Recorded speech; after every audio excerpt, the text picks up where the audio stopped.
écoutez Radio Kapi, il est présentement 6h à Kinshasa, 7h si vous écoutez la radio de la paix à Isiro. Radio Okapi. La synthèse de l'actualité, Pascal Massirika. Okapi.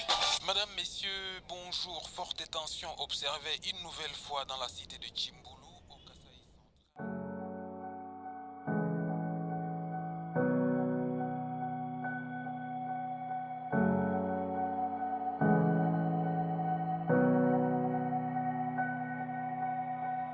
Comme ailleurs ou ici, en République démocratique du Congo, la journée commence par la même routine. Les gens se préparent pour aller au travail, à l'école, mais aussi s'informer. Traditionnellement, elles reçoivent les nouvelles de la radio. Même avec l'avènement de nouvelles technologies de l'information, la radio est toujours le véhicule le plus fiable et largement disponible dans un pays aussi grand que la RDC.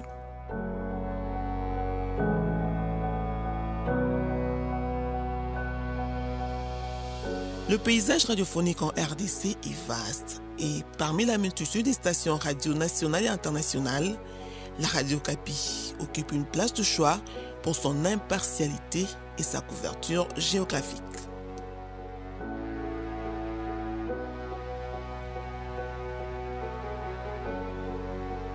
Au Kapi, ce sont près de 200 personnes, hommes et femmes, journalistes, animateurs et techniciens qui travaillent sans relâche dans les 10 stations à travers le pays pour mériter la confiance de millions d'auditeurs.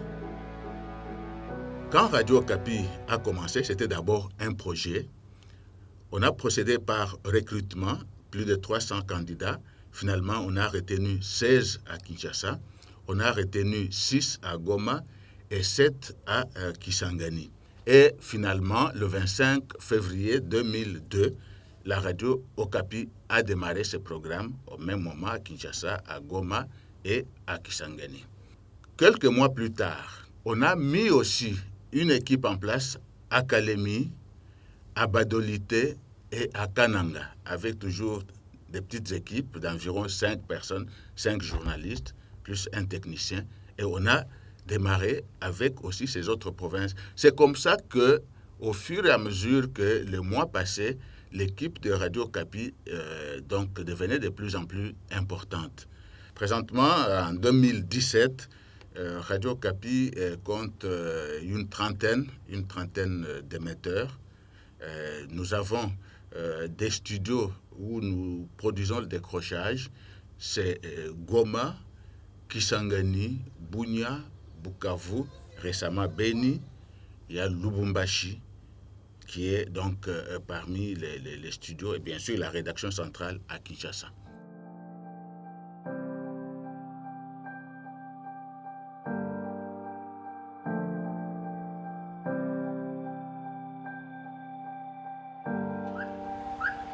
À Okapi, la journée commence à 2h du matin. Pendant que la plupart d'entre nous dorment encore, les chauffeurs de la radio, sous escorte de la police des Nations Unies, font le tour de la ville pour transporter le personnel au travail avant 5h du matin. En fait, nous sommes un pays. Monsieur le professeur Maître Katende, comment vous également vous entrevoyez la À 5h, le personnel prend la relève du système automatique. Les premières nouvelles de la journée sont diffusées pendant que la ville se réveille progressivement. Les nouvelles de ce matin sont en français et en langue nationale. Merci d'écouter Radio Kapi, il est présentement 6h à Kinshasa, 7h si vous écoutez la radio de la paix à Isiro. Radio Okapi. Les miliciens de l'ancien chef Kamwina Sapou ont investi cette ville depuis hier mercredi. Selon des sources locales, un policier a été tué à l'occasion. À 8h, le conseil de rédaction se réunit autour des événements et sujets à traiter dans les différents programmes et émissions de la journée. Comme dans toute salle de rédaction, les sujets abordés varient de la politique au sport, avec focus sur ceux considérés comme les plus importants. Radio Kapi, comme vous le savez, c'est une radio qui couvre tout le pays. Donc, le matin, quand on arrive, il faut avoir la situation dans toutes les provinces. Et pour ce faire, nous avons instauré donc une conférence de rédaction avec les provinces. Et donc, notre journée commence par là, donc avec ces équipes de provinces. Et ils nous disent le matin, dans le tour de province que nous faisons le matin, chacun nous dit qu'est-ce qui fait l'actualité dans sa province, dans le secteur. Alors, vient à 8h30 la conférence de rédaction de Kinshasa. C'est aussi une grande occasion pour le rédacteur en chef, avec ses adjoints, avec les coordonnateurs en charge de la journée, mais aussi et surtout les reporters, les présentateurs de journaux. Nous sommes une équipe le matin dans cette salle, à peu près une dizaine de personnes, pour discuter des sujets d'actualité de la ville de Kinshasa, parce que c'est la capitale, qu'on considère aussi comme une partie du pays, mais aussi surtout les questions qui touchent l'ensemble de la vie nationale. Okapi, Okapi. Okapi Service, une émission au service des populations. Des questions, suggestions et problèmes qui vous touchent, ils sont au rendez-vous tous les jours du lundi au vendredi. Il est 9h du matin. La première émission en direct de la journée, Okapi Service commence. Comment élaborer un plan d'affaires, voilà. Okapi Service est un programme quotidien qui invite chaque jour une personnalité pour venir débattre sur un thème de la vie quotidienne. Il y a des gens qui ont beaucoup d'argent, mais qui n'ont aucune idée. Nous rappelons que vous formez également, vous êtes un coach. Et je ne sais pas si ça sera l'occasion pour répondre à ces questions de cet internaute. Okapi Service est le magazine social de la Radio Okapi. Il s'agit d'une émission qui aborde toutes les questions liées à la vie au quotidien de la population. Il s'agit des questions sur la santé, des questions sur l'environnement, sur l'éducation, sur le droit, sur le développement rural, bref, tout ce qui concerne la population dans sa vie au quotidien. Alors, pour parler de la grille des programmes des radios Okapi, il y a une variété d'émissions.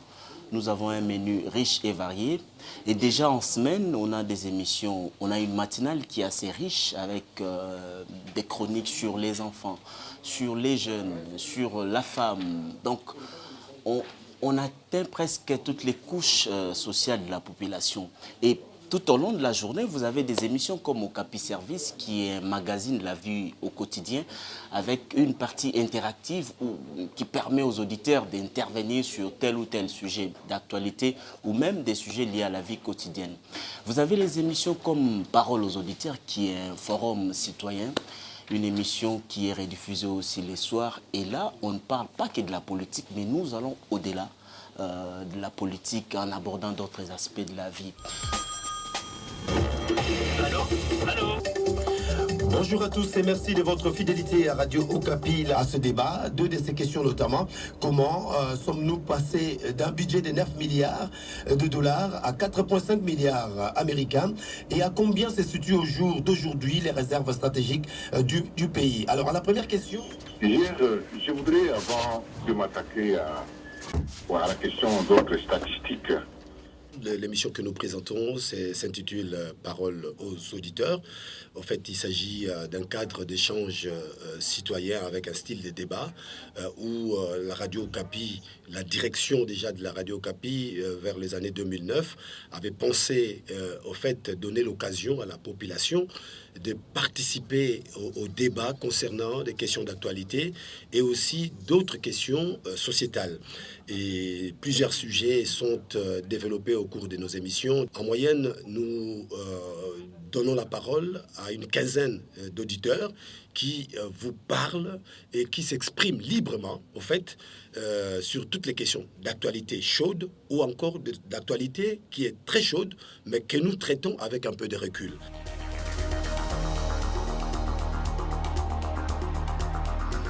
Bonsoir. Le ministre des Sports suspend les championnats nationaux de football. Dialogue entre Congolais et le salon phare de Radio Okapi. En mettant l'accent sur les sujets difficiles, l'émission du débat politique est l'une des plus écoutées dans le pays. Il invite plusieurs partis au débat contradictoire. Animé par un journaliste, les auditeurs appellent également pour contribuer au débat. Parce qu'il n'a pas rempli sa mission et c'est là C'est une décision qui s'impose et les raisons sont données. Sont des raisons objectives. Et moi, j'ai changé de méthode. Je n'ai pas voulu prendre ces décisions dans mon cabinet. Dialogue entre Congolais, c'est une émission des Radio Kapi qui fait partie, n'est-ce pas, des magazines des Radio Kapi. Et la particularité de cette émission, c'est les questions politiques. En fait, tout ce qui est politique intéresse ce dialogue entre Congolais et tout ce qui est politique, ça peut être même des questions sociales, ça peut être des questions sportives. Mais dès lors que ces questions impactent sur la vie politique, eh bien, ça intéresse le dialogue entre Congolais, nous nous en saisissons et nous les exploitons. Cette émission a eu un impact réel, n'est-ce pas, sur le terrain. Nous avons vu comment est-ce que, et souvent, certaines décisions ont été prises, n'est-ce pas, dans ces pays, et consécutivement aux émissions dialogue entre Congolais. Vous organisez un débat sur un sujet donné et le lendemain, il y a une décision qui est prise et vous vous rendez compte que, en fait, c'est la conséquence de l'émission que vous avez eu à organiser. Comme toutes les radios à l'heure de nouvelles technologies de l'information, Radio Kapi dispose d'un site web robuste. Sur le site, les utilisateurs peuvent lire des articles, écouter leurs émissions préférées ou interagir les uns avec les autres. RadioCapi.net a très bien été accueilli et est utilisé fréquemment par la diaspora congolaise et ses partenaires dans le monde entier pour recevoir des nouvelles sur la République démocratique du Congo. Le site, c'est depuis le fin mars 2004 qu'il a commencé ses publications. Donc, soit 2 ans après la première émission en FM.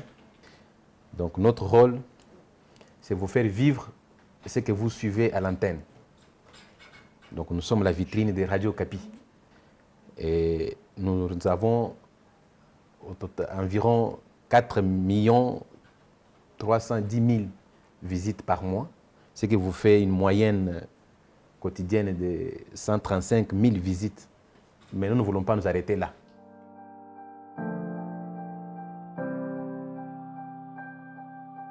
« 15 ans de Radio Kapi, c'est vraiment une radio qui m'a aidé à être ce que je suis. L'expérience journalistique, vraiment, je l'ai puisée à Radio Kapi.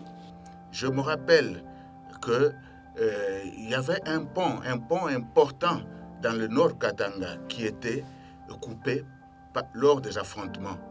Et Radio Kapi, avec son reporter expédie Mwamba Moubide Kalemi, est allé sur place au risque de sa vie. Il a fait des reportages extraordinaires sur la situation. Il avait trouvé les gens de Caritas, les gens de USAID, etc., qui travaillaient pour chercher à réhabiliter le pont. Et après, le pont a été reconstruit. Le même expédie a pris le train depuis Lubumbashi. Il est allé avec le train pour la première fois jusqu'à Kindu. Et c'était un symbole de la réunification du pays. D'abord, j'apprécie trop la Radio Kapi. Pourquoi ?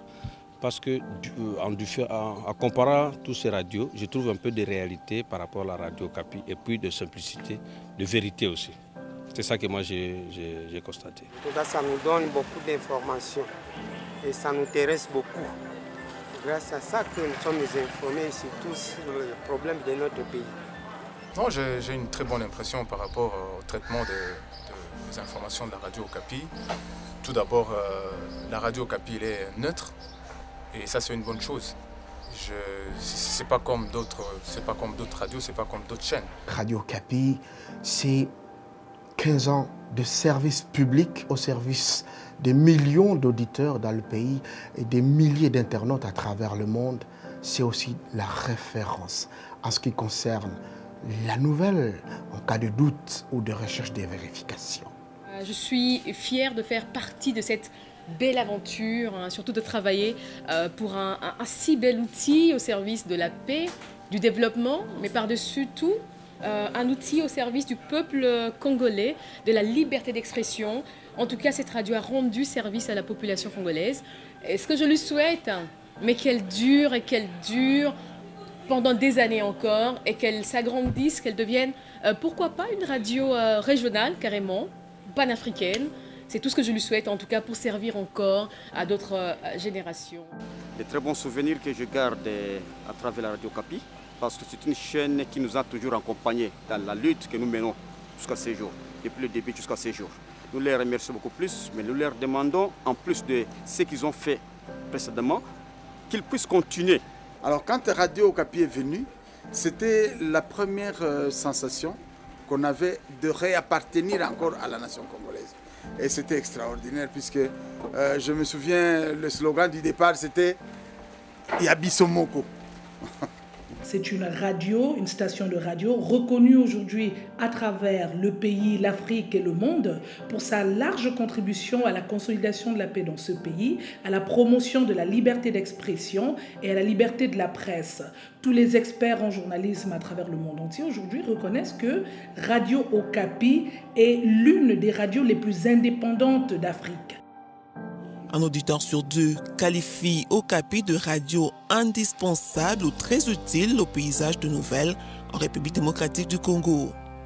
Dans un environnement difficile où de nombreux journalistes sont intimidés et malheureusement parfois assassinés à cause de leur travail, Radio Okapi a continué à promouvoir la démocratie, la paix et joue un rôle vital dans l'éducation civique depuis près de 15 ans.